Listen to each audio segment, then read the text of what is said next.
Welcome to episode 2, Mo Sports.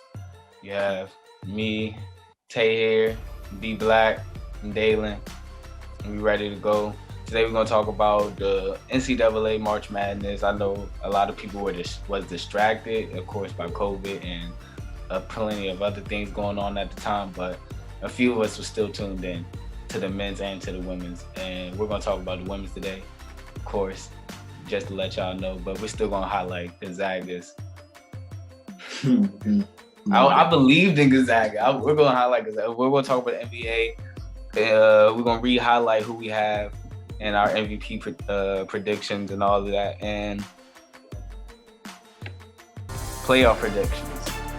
I do want to see who you guys now have. Of course, D Black always want to see who you have this year going far. And then I know this is a sports podcast, but we're also going to touch how police brutality has been a thing again also with today, timestamp with the guilty verdict.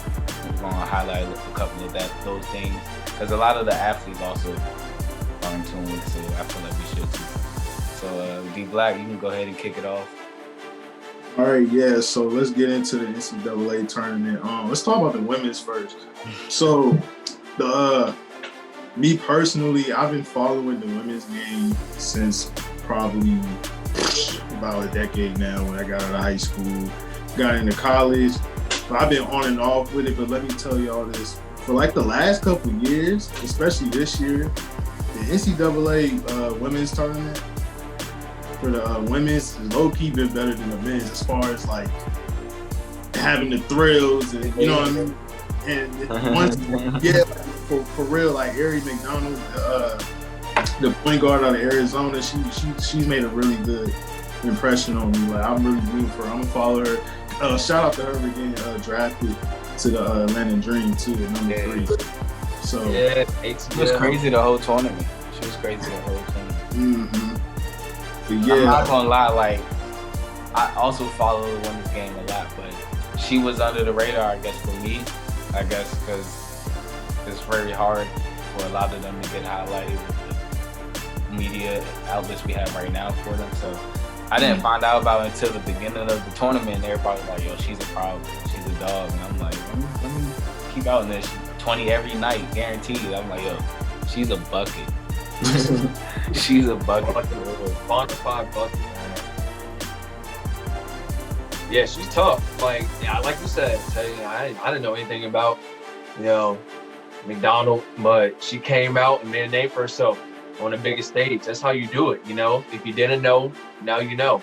And we in the world know that, she basically carried Arizona to the national championship game. And, it's kind of hard, to follow the West Coast teams too. Even in the men's game, like you only hear about the Gonzaga, but you don't really follow. Like on the East Coast, Pac-12 basketball like that, unless you a die-hard college basketball fan. If you don't know the ins and outs of West Coast basketball and in the men's tournament and the women's NCAA tournament, I think the West Coast really showed that it's not just the East Coast teams and the Midwest teams that can ball. Baylor, Gonzaga were in the finals. You had Stanford and Arizona in the women's finals. It was different styles of play this year. It was different styles of play in the championship. So I think, just as a country, we need to put some more respect on, West Coast basketball's name, you know what I'm saying? Because they're doing their thing out there, especially the Pac-12 this year, having basically, like I said, respect on the women's game too. Can't underhand that one. Yeah, and you can't underestimate the women's game, man. And for them to rally around and do what they did, you know what I'm saying, as a collective, and the media rallying around them, especially it was during Women's History Month too, that, there was that discrepancy between the weight rooms that was discussed, how basically they didn't really have a weight room, they just had like a rack. Yeah, that was disrespectful. Mad disrespectful, man. So just from that, there's just another thing that's highlighting the discrepancies between NCAA women's basketball and men's and women's sports in general, not just, the NCAA, but definitely the NCAA. And it's cool how they just brought that to light, and hopefully this could be the spark that, the league needs to really, really value women's sports, women's ideas, and just women in general, whether they're athletes or not. Like, we as a country need to do better. You know what I'm saying? Yeah, for sure. Also want to highlight, Ari definitely did her thing, but it was also a few other pieces. That was a team piece that got Arizona there. And also, I don't want to not highlight the champs, Stanford. Like, Haley Jones, the MVP, did her thing. The freshman Cameron Brink, she held her own. She only shoot more than 10 shots, but she only missed 4 shots. And it's like, these girls came out the ball, and it was a good game. It came down to the wire. Like you said, now the last 2 games in the women's tournament have been very good compared to the men's game, but I still enjoyed the Gonzaga game. I enjoyed their role and their fight there. But yeah, so I want to move on to the next topic. Who you guys have right now projected or predicted to be the MVP in your book? You don't got to say the official thing. Who do you have in your book as the MVP? You want to highlight the playoffs next? I'm going to start with you, Dave. Yeah, man. MVP in my book. I'm about to say probably Joker, man. Jokic from Denver, center. He definitely been holding his team down, and the numbers that he's been putting up, I feel like it's the year of the center as far as winning this award. It's either, I feel like it's going to be Jokic or B, but I think I'll give the slight edge to Jokic for being more available and not injured as much. That's not a knock to Embiid, but just based off the fact that Jokic played in most of the games. He had Denver looking good. I know Jamal Murray, their star point guard, he's out for the season. But before then, like, if Jokic really want to solidify this MVP title, he need to go ahead and hold it down, get like a triple dub almost every night. That's the only way the Nuggets gonna make some noise now that Jamal Murray's gone for the season. But yeah, I will have Jokic as a slight favorite to be MVP. Okay. See, this season has been very strange for me because the MVP conversation has changed so much. Like, it was at one point in the season, I think people forgot Kevin Durant was in the talks for MVP. You know what I mean? So, he started off good. Right, and then you have LeBron, and then these injuries. So right now, though, I would have to go with Joel Embiid only because he knocks off every check mark. You know what I'm saying? He has the numbers. His team is a top 2 team in the East right now. They're probably going to go up. Who knows? And he's a generational player as well. The only knock on him is, though, he's missed about 18 games, I think. But it's still a lot of basketball left to be played. I think the season ends in mid to early May. So I would have to go with Joel Embiid right now because that's really what it's projected to be, right? Because Harden's out, LeBron's out, even Damian Lillard's out. I was big on him. I felt like if Portland got a top 3 seed, he should have been the MVP, but it don't look too good for him. So I think the conventional pick right now is Joel Embiid for me. Yeah, I'm agree. I got Joel too, but like Daylan said, injuries. I sometimes don't put that into my decision because it's like before the injury, he was dominating. There was no question. Like, Joel Embiid was the MVP, and like you said, Philly is number 1 right now, I believe. He's honestly averaging better numbers than Jokic. Yeah, so, Jokic's probably averaging more assists right now, but that's just more of his game. But it's like, if you're looking at it, like, who would you rather have right now? Joel. He's the best player in the league right now for what we all are watching. LeBron obviously ain't been playing. He's been injured. Anthony Davis, same. I think if those two were playing, we would have been arguing which one of them are going to be MVP, but that'll be later on in the season of most sports. We'll come back to that. So I'm going to say this ladder, though, for the MVP. They have Jokic number 1 for right now. They have Joel Embiid number 2. They have Luka Doncic at number 3. And then they have Giannis at the 4th spot. And Damian Lillard. And one more point to support my man Jokic. Nothing against Embiid, like I said, he's been a dog this whole year, bro. Yeah. Throughout. If it wasn't for Embiid, Philly would not be a playoff team. Point blank, period.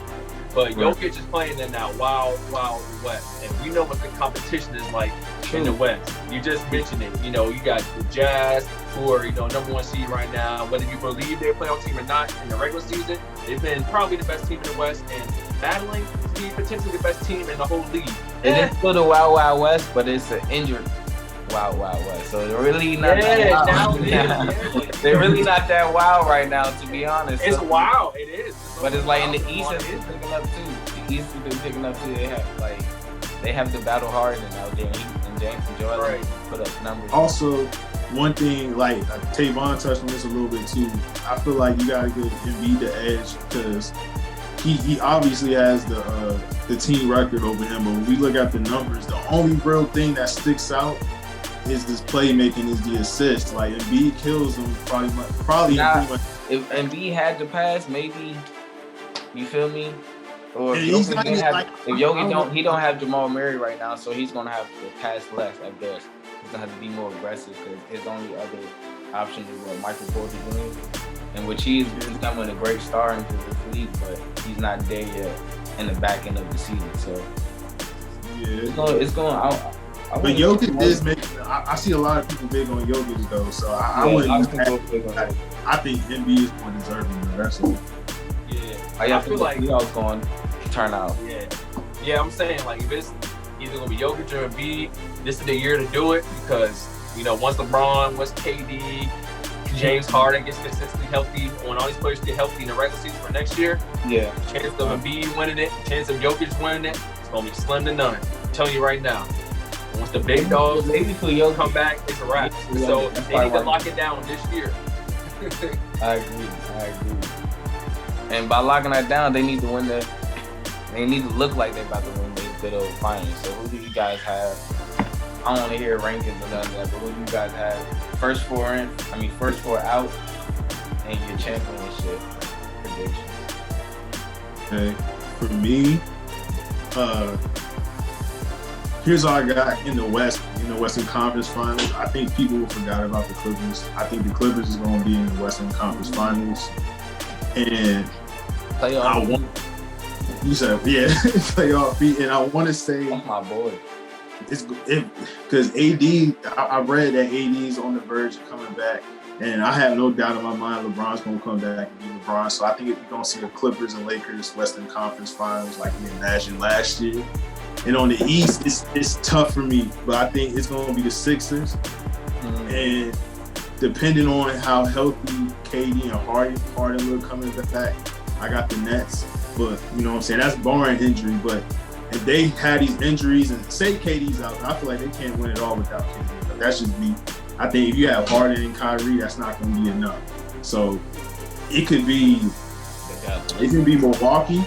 You said what? Got Blake, too. It's not Blake. No. They got Blake too. Blake ain't 2013, 2012 Blake. Like he can only do so much.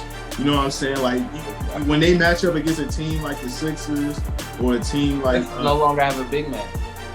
You said what? The Sixers no longer have a big man. I said the Celtics. Oh, you said the Celtics? The Celtics. I thought you said I don't think the Celtics. I thought you said the Celtics. My fault. No.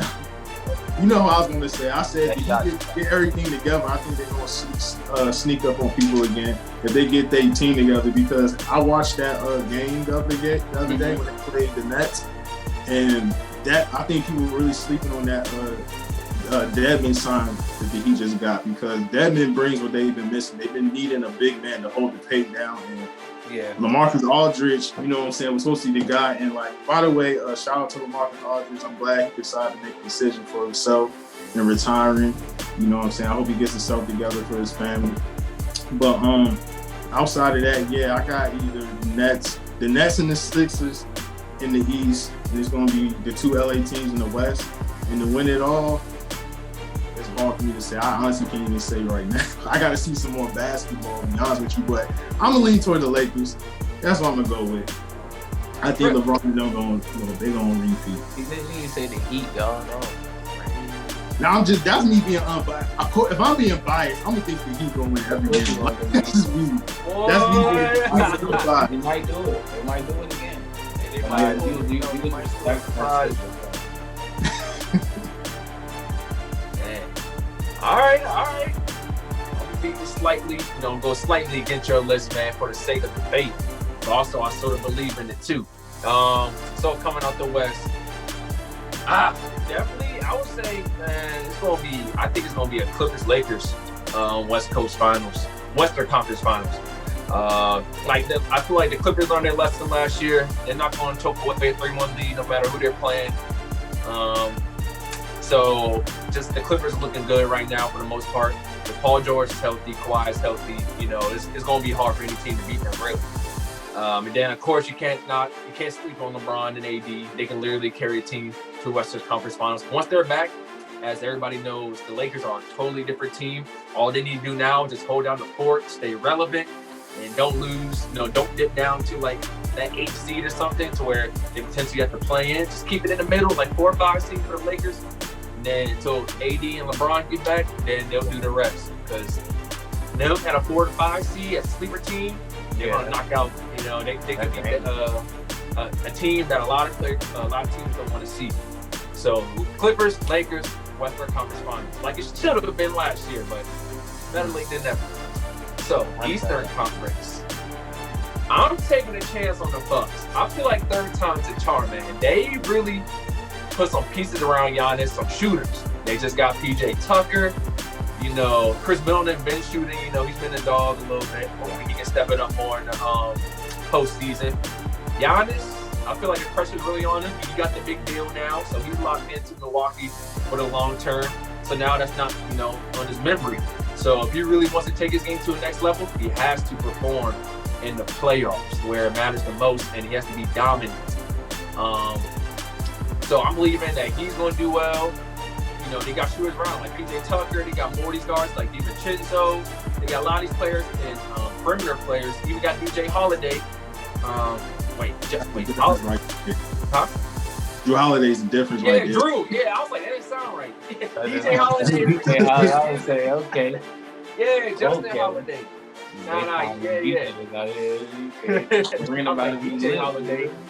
He probably signed a 10-day. But anywho, yeah, man. So the Bucks looking right, man. Like, I just believe that they might make a run, and then can't go against the Nets. So I got Nets, Bucks, and the Eastern Conference Finals, and in the overall NBA Finals,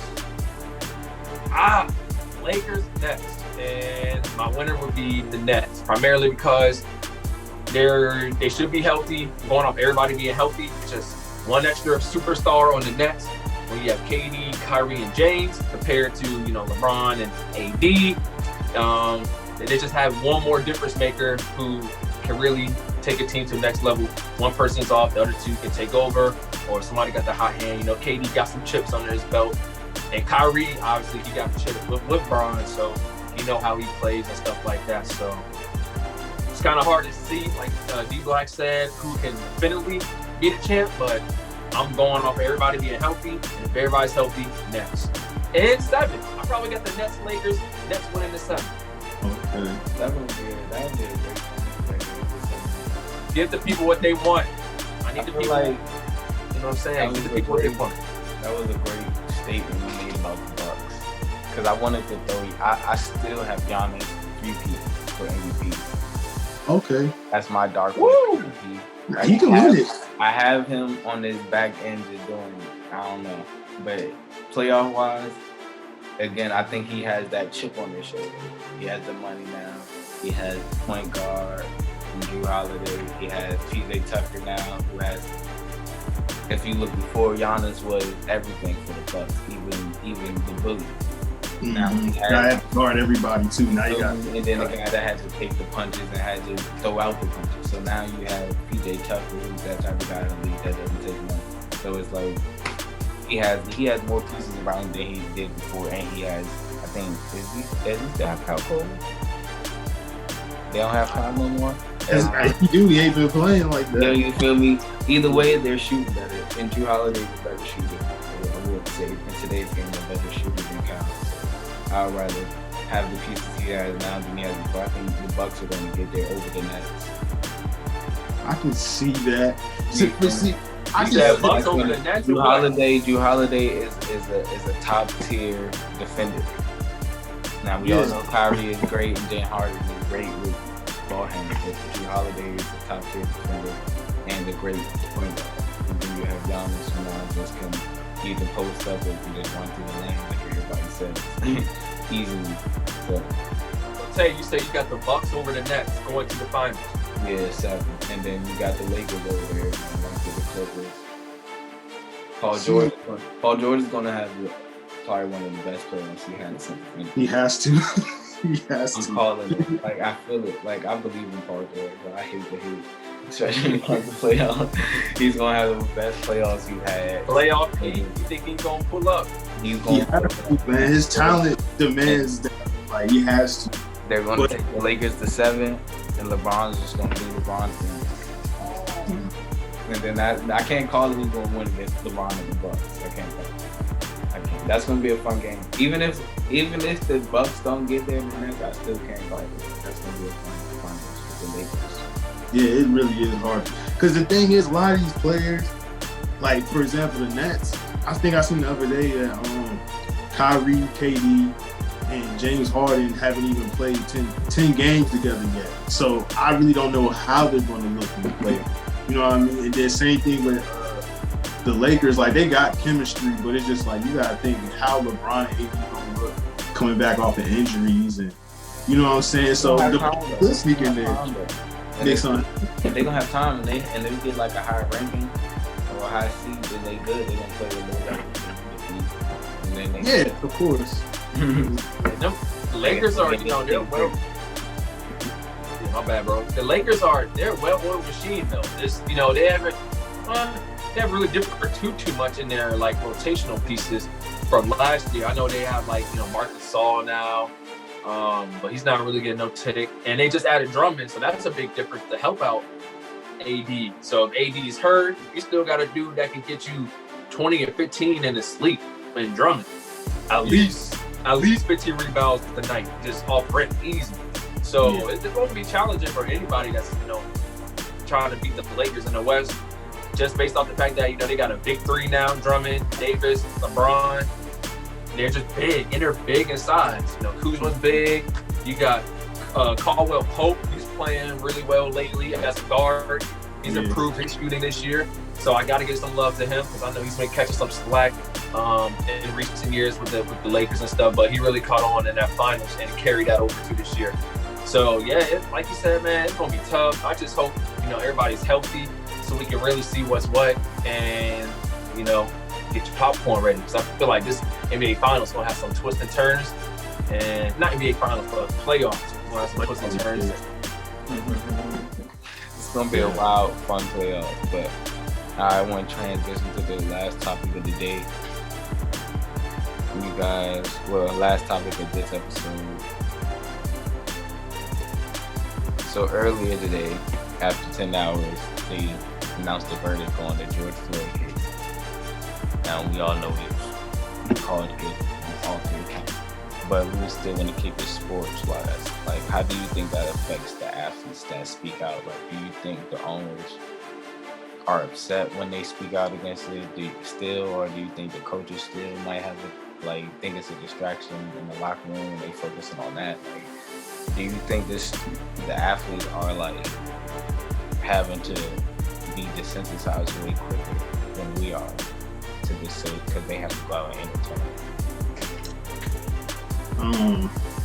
Well, speaking specifically to the George Floyd case, I think because this game is going to go on after this verdict, I think they're going to be able to have kind of a sense of comfort knowing okay, for once out of 1,000 quadrillion other cases, we've seen something, so I can go out here and play a little motivated. But in the bigger scale of things, it just shows how much, a lot more work has to be done to see, the difference. And I'm going to be a little personal here, because I used to be a high school and collegiate athlete.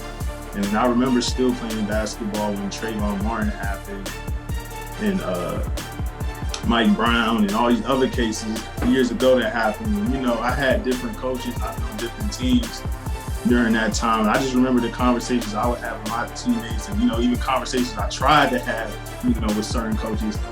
And it is difficult to go out there and still work on your craft and still perform, for your program or for your team or whatever, with that in the back of your mind, because you start questioning things like, these people see me as this athlete that, performs and just that, or do they recognize, things I have to deal with outside of the game? You know what I mean? So I know these players definitely, go through kind of a little struggle or it's an obstacle to play through. But I feel like that's also a reason why we should also appreciate these players more for going out there and playing through these things and playing at a high level. Because it's not easy, because this stuff, gives these players a different type of anxiety, or a different type of, what's the word I'm looking for? A different type of anxiety that they kind of have to play through, you know what I mean? So it's definitely a challenge I feel like these players got to go through. But it just, like I said, you just give them more respect for playing through it and even speaking out on it, you know what I mean? Whether you necessarily agree with how they doing it or whether they not doing it, it's definitely something that we should definitely appreciate these players for doing. And I wish a whole bunch of athletes, coaches, team owners, athletic directors, whatever, would acknowledge that too. Well said, D Black. Well said, bro. Yeah, just to give my opinion on the whole case.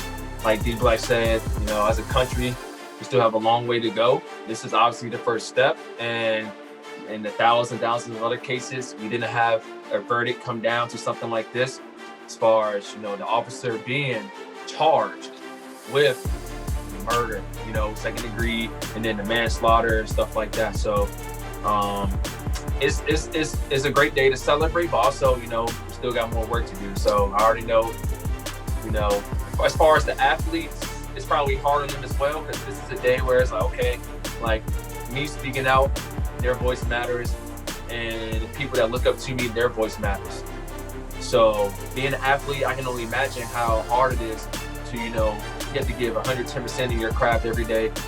And there's so many expectations of you that is given, as provided to you, not only on yourself, but like from the outside, from your family, friends, just the media, whoever it may be. They're dealing with a lot of stuff. So I do commend them, the ones who do speak out and put themselves out there a little bit more than the norm, than even sometimes that they feel comfortable doing, but they know that they have to say something and speak up.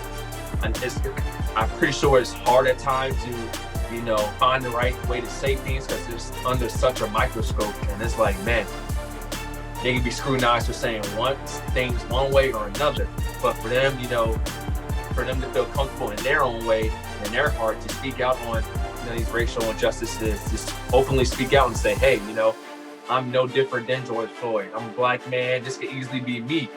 So for them to take that on a little bit, that quote unquote burden a little bit, I commend them on that, because not everybody can do that. And for the ones who do, and they do it well, they really want to bring some advocacy to all the things that black people and Americans and black and brown people within America have been talking about this whole time. I commend them on that. I respect anybody, any athlete, any person who, is trying to be the change that they want to see in this country. Yeah. Hope you guys said some very great things. D Black, that was some wild stuff you went through. Yeah, fact, bro. I don't know how to deal with that right there. It's not funny, but yeah, it's like, I don't know, it's like just laugh through the conversation. But yeah, honestly, I was happy when I saw the verdict. And then it was like, I was watching some sports stuff, and they just like wanted to touch him, and then they just glossed over it and went back. Back to athlete, another question. It's like, maybe he wanted to like dive into that, like, so it's like, I noticed that like they don't really get a chance to fully express themselves. So again, they have a job to do, like, I guess they have contracts that they have to abide by. It's just tough. But yeah, man, let's finish episode 2. Anything you guys want to say to close out? You already know, man. It's your boy D-Bird. We got Tay here, D-Black. Thank y'all for tuning in to episode 2, where we highlighted the NCAA for the women's and men's tournament. Just a recap of what transpired and just put more respect on the women's game specifically. So it's cool that we was able to do that. We dove into, our NBA Finals predictions and who we think should win the MVP. So that was pretty dope to hear everybody's opinion on that. And then we close it out with some very important news. As everybody has heard, George Floyd got the justice that he deserved so far, and hopefully that will continue and stuff like that. So thank y'all for tuning in to episode 2. It's a wrap.